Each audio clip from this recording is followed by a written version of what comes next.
Meantime, Governor Whitmer paid a visit to Michigan National Guard troops in Washington, D.C.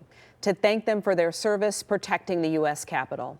And she sat down with them for lunch after 7 Action News broke the story of undercooked and inadequate meals being served. Our Brian Abel following up again tonight amid growing calls for action.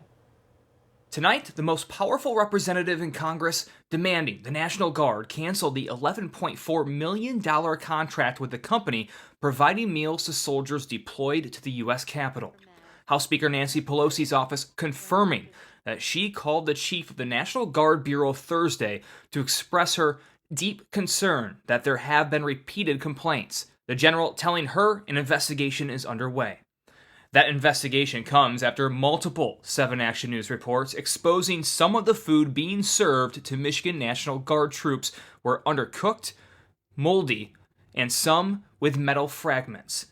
Roughly 50 Guard members have been treated for gastrointestinal complaints, according to a spokesperson for the National Guard Bureau, who tells 7 Action News today the Guard will continue with the current food service contract. Governor Gretchen Whitmer in D.C. today, dining and talking with Michigan soldiers at the Capitol. The Detroit News reporting Whitmer called the situation, quote, unacceptable, saying they've got to fix it. Meanwhile, a bipartisan letter signed by 38 members of Congress representing more than 20 states urging per diem be given to soldiers moving forward and retroactive reimbursement.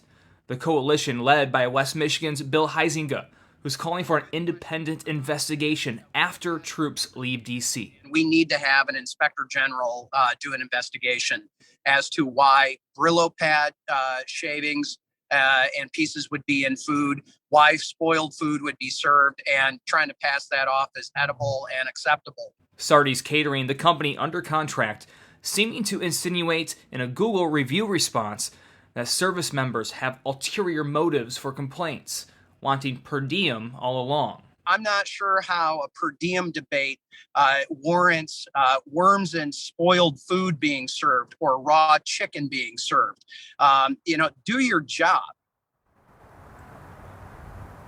Now, both the D.C. and Maryland health departments confirming that there are no active investigations into this catering company, who says they are fully compliant with standards, and they cite the National Guard estimation that 0.01% of the 1.2 million meals cooked were undercooked. That's still 120 meals. The National Guard saying that they are monitoring this situation and the quality of the food. Glenda?